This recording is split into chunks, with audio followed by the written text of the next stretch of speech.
person who doesn't know their own inner conflicts ends up being ruled by them. And when you're ruled by parts that you've never even met, it's easy to cause harm to yourself and to others. Not out of malice, just out of confusion, or fear, or numbness. And then there's love. Most high achievers I've worked with struggle to let love in. Not because they don't want it, but because some part or parts of them still believes that love has to be earned, proved, controlled.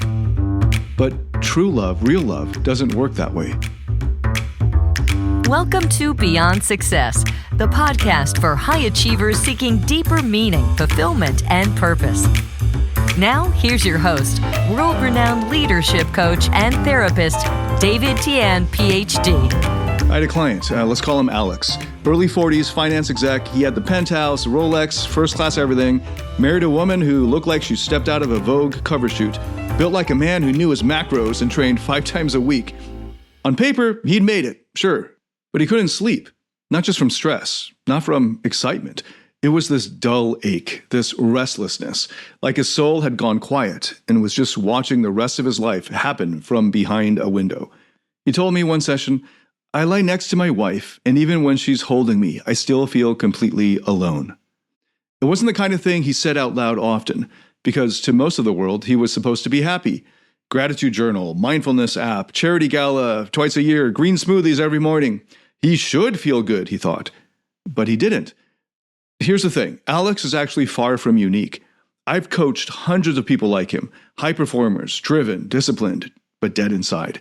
They've maxed out their external achievements, but deep down, they still feel like imposters, still afraid it's all going to come crashing down, still chasing the next win because the last one didn't do the job. This is what I call the quiet wall. It doesn't shout, it whispers. It creeps up slowly. At first, it just feels like boredom. Then frustration, then the sense that something's off or it's empty or hollow, but you can't quite put your finger on it. You might even double down, so you work harder, grind more, upgrade to a hotter girlfriend or a bigger house or a fancier or flashier car, but it's like pouring water into a cracked glass. That's what this episode is about. If you've been sprinting for success for most of your adult life, and you're starting to suspect that maybe you've been running in the wrong direction, or that the finish line doesn't feel like you thought it would, then you're in the right place. Because in this episode, we're going beyond the surface, beyond the metrics and the motivational quotes and the vision boards.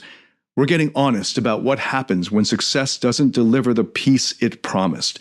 And I'll show you what to do when winning starts to feel like losing. I'm David Tian. For almost the past 2 decades, I've been helping hundreds of thousands of people from over 87 countries find fulfillment, meaning, and success in their personal and professional lives. Now, you see, most of us got handed this silent blueprint. Do well in school, get good grades, then get into a top university, then impress the right people, land the right job, win, and you have to keep winning. Then, eventually, somewhere way down the line, you'll finally feel good. That's a lie. Most of the time, it's not as plainly obvious as that, but it's baked into how we were raised, how we were rewarded, what got us praise and attention. Perform well and you're worth something. Mess up, fall behind, fall apart, and suddenly you're not worth anything. So you have to keep climbing, because slowing down feels dangerous. It feels like slipping into irrelevance, like failure. But what most achievers don't realize until much later, if ever, is that this whole blueprint leaves out one huge, important thing. What's actually happening inside? The parts of us that feel unworthy unless we're winning. The fear that if we ever stop hustling, people will see who we really are. The constant need to prove that we matter. And underneath all of it, way down in the basement, is something even deeper. A quiet terror that no matter how much we accomplish, we'll never escape that gnawing sense of emptiness. That we'll be forgotten. That none of it will count. It's not just about achievement. This is existential. It's the human condition. We're running from death, from loneliness, from the unbearable thought that we might be unlovable if we're not impressive. That's what drives so much of this high achiever anxiety. It's not rational. It's not even conscious most of the time. It just shows up as urgency, as a need for control, as that tension you carry in your chest when things feel slightly off and you can't explain why. So you start managing everything, controlling outcomes, optimizing every moment.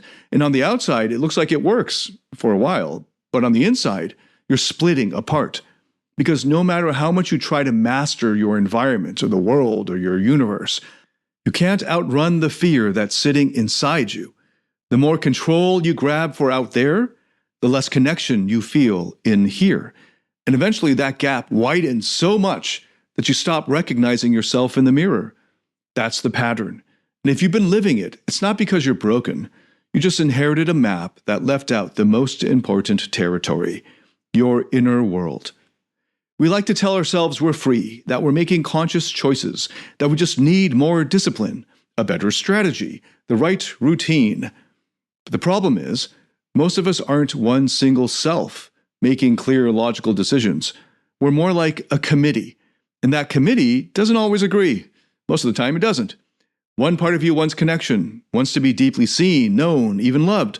But there's another part that flinches at the thought, that remembers what happened the last time you let someone too close, that quietly says, never again.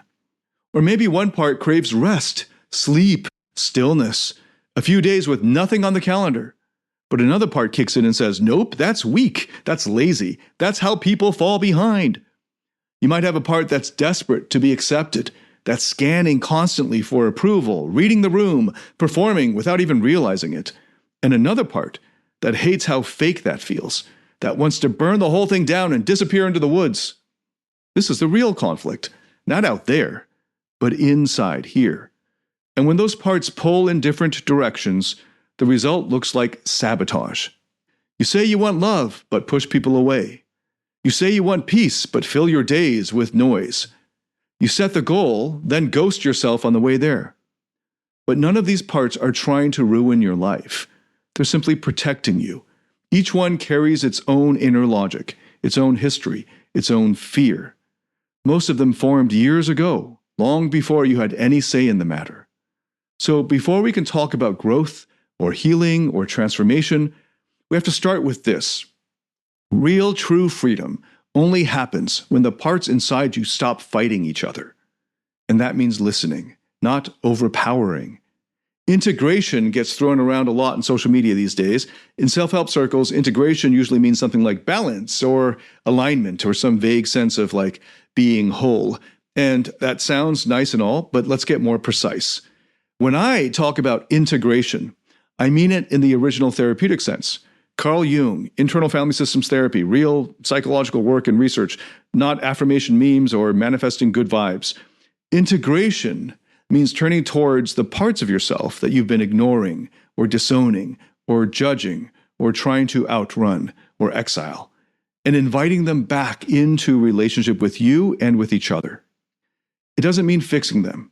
It doesn't mean eliminating the ones that make you uncomfortable.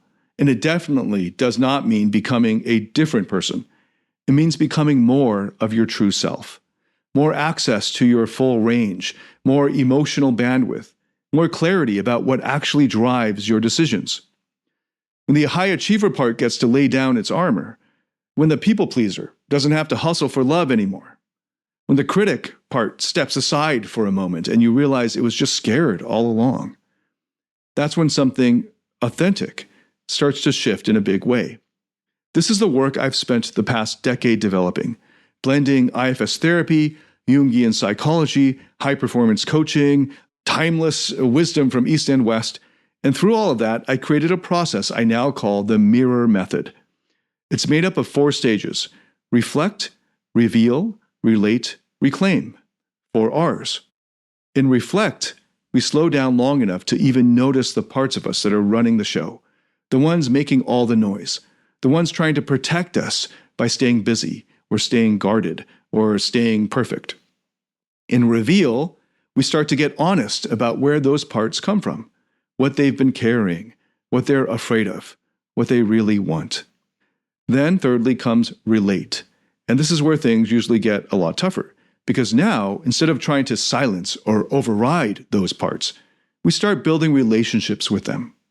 We start seeing them not as obstacles, but as messengers, as parts of us that deserve compassion, that deserve to be understood, not managed. And finally, fourthly, reclaim. That's where the deeper shift really happens, when the part that used to feel like a burden starts offering its strength, when the critic reveals its wisdom, when the shut down, frozen part starts to trust you again. You begin to reclaim the energy, emotion, and wholeness that was locked away, sometimes for decades. Many high achievers struggle when it comes to managing their emotions or navigating their relationships, and they hit a wall when it comes to emotional mastery. Maybe you've noticed that stress, frustration, or anger is seeping into your personal or professional life, or you feel disconnected from those you care about. That's where David Tian's Emotional Mastery Program comes in. It's based on peer-reviewed, evidence-backed therapeutic methods to help you find happiness, love, and real fulfillment. Learn how to break free from the emotional roller coaster and start thriving in every area of your life. You can find out more at davidtianphd.com/emotional mastery. That's DAVIDTIANPHD.com/emotional mastery. And no, this isn't something that happens all in one day. This is layered, non-linear, deeply personal work. But it's also the most meaningful work I've ever done, with myself and with the people I coach. It's the process we walk together in my 12-week group programs. No pressure to join, I'm just planting the seed. If this is resonating, if you're starting to suspect that there's more to you than the part that performs and produces, there is. And integration is how you get back in touch with those parts. The part that was never trying to win anything. The part that didn't need to impress anyone. The part of you that knew, even as a kid, that life wasn't supposed to feel this hard. Those parts are still in there, and they're not broken. They're waiting. I worked with this guy, we'll call him Mark, mid-30s, really sharp, tons of drive. He had this dream of launching a business around a niche that he'd spent years mastering. He had the skills, he had the network, and the capital. But every time he sat down to get started, he would just freeze. Not the lazy kind of freeze. He'd read more books, take more online courses. He'd tweak his Notion dashboards, all the motions of productivity, without actually moving. And then the shame would roll in. He'd beat himself up for not being disciplined enough, for wasting time, for being scared. He thought maybe he just needed a better routine, more accountability, maybe a stronger morning ritual. But the real block wasn't in his calendar. It was in his past, in his unexplored past. When we started digging into that freeze response, what came up surprised him. There was a part of him, probably formed when he was 8 or 9 years old, that still remembered what it felt like to be humiliated, called out by a teacher in front of the class, mocked, laughed at, frozen with shame. And this was just one of several incidents that this part was still stuck in and holding on to. And that younger part of him had quietly made this vow that we're never going to do that again. So years later, even with a different life, different circumstances, this part of him still thought it was protecting him and that he needed that protection. And once Mark finally turned toward that young part of him, listened fully to it, related to it, not as a weakness, but as a scared younger self, this part of him, he relaxed. And when he relaxed, so did the resistance. Mark didn't need to force himself anymore. He didn't need to push through. His energy came back. His clarity came back. His action started flowing naturally, not because he overpowered the fear, but because this younger part of him that was carrying all of this finally felt heard. That's the power of integration, not control, but connection. Now, let me clarify, this work isn't just about feeling better. That might happen, and yeah, it's really nice when it does. But chasing comfort as the end goal is just another trap, a slightly more self-aware version of chasing status. What we're talking about here is something much deeper than simply chasing comfort or chasing good feelings. This is moral work, because how you relate to yourself, especially the parts of you you've tried to hide or control, it shapes how you show up in the world, how you relate to the world. It shows up in your relationships, in your leadership, in the way you treat people who can't offer you anything. in the way that you handle power or conflict, intimacy. And if you're constantly at war with yourself, you're not leading, you're managing, wearing a mask so convincing that you forgot it's there. But the people closest to you will feel it. They feel when you're guarded, when you're scared but pretending not to be, when you say the right thing but there's a wall behind your eyes. And let's be real, that's exhausting. So no, this work isn't just about feeling good. It's not just fluff. It's not journaling your way into temporary peace or throwing affirmations on top of unhealed wounds. This is the foundation of ethical adulthood. Because a person who doesn't know their own inner conflicts ends up being ruled by them. And when you're ruled by parts that you've never even met, it's easy to cause harm to yourself and to others. Not out of malice, just out of confusion, or fear, or numbness. And then there's love. Most high achievers I've worked with struggle to let love in. Not because they don't want it, but because some part or parts of them still believes that love has to be earned, proved, controlled. But true love, real love, doesn't work that way. And neither does purpose. You can't fake your way into meaning. You have to face yourself, all of it, even the parts that scare you, maybe especially those parts of you. And when you stop exiling those parts of you, when you bring them back into the circle, you don't just feel more whole, you become someone who can live without hiding, someone who can lead without posturing, someone who can love without fear. So let's bring it all together. We started with this idea that winning doesn't always feel like winning, that you can check all the boxes, reach the goals, collect the trophies, and still go to bed with that dull emptiness in your chest. We looked at the blueprint that most of us inherited: perform, impress, achieve, and eventually you'll feel like you're enough. Only that feeling never really arrives, at least not in a lasting way, because the blueprint doesn't account for what's happening on the inside.